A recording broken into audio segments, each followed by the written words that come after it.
राम राम शेतकरी मित्रांनो, पाहूया छत्रपती शिवाजी महाराज मार्केट यार्ड लासलगाव मुंबई तसेच हैदराबाद येथील आजचे म्हणजे दिनांक 24 सप्टेंबर 2024चे कांदा बाजार भाव. चला तर मित्रांनो जाणून घेऊयात कोणत्या मार्केटमध्ये आज कांदा भावाची आवकेची परिस्थिती नेमकी कशी आहे. मागील बाजाराच्या तुलनेमध्ये कांद्याच्या भावामध्ये आज काय बदल आहेत सविस्तरपणे याची माहिती आपण या व्हिडिओमध्ये जाणून घेणार आहोत. त्यासाठी मित्रांनो व्हिडिओ संपूर्ण पहा. तर मित्रांनो सुरुवात आपण करूयात नाशिक जिल्ह्यातील महत्त्वाचा कांदा मार्केट असलेल्या लासलगाव येथून. लासलगाव येथे 200 वाहनांमधून अंदाजे 2500 क्विंटल उन्हाळी कांद्याची आवक आत्तापर्यंत दाखल झालेली आहे. उन्हाळी कांद्याचे सरासरी बाजारभाव 4800 रुपये क्विंटलपर्यंत सरासरी कांदे लासलगाव येथे आत्तापर्यंत विकत आहेत.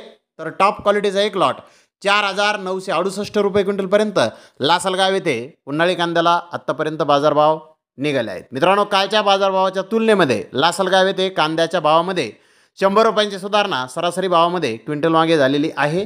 तर मुंबई येथे 88 कांदा गाड्यांची आवक झाली होती. गोळा सुपर कांदे 4800 ते 5000 रुपये क्विंटलपर्यंत विकले.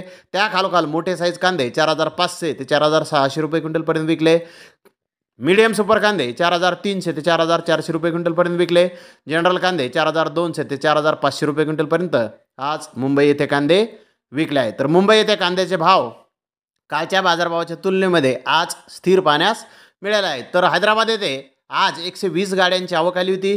त्यामध्ये महाराष्ट्रातील जुना कांदा फक्त 20 गाड्या होता.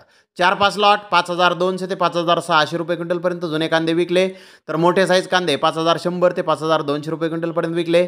मीडियम कांदे 4000 ते 4800 रुपये क्विंटलपर्यंत आज हैदराबाद येथे जुने कांदे विकले आहेत. जुन्या कांद्याच्या भावामध्ये हैदराबाद येथे आज 300 रुपयांची सुधारणा बाजारभावामध्ये क्विंटल मागे आहे. तर कर्नाटकाच्या 50 गाड्याची आवक आली होती नवीन कांद्याची. त्याला बाजारभाव 800 रुपयापासून 4800 रुपये क्विंटलपर्यंत निघाले.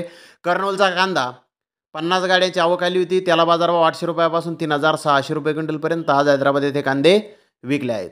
तर धन्यवाद मित्रांनो, आपण माझा व्हिडिओ शेवटपर्यंत पाहिल्याबद्दल. व्हिडिओ आवडल्यास लाईक करा, शेअर करा.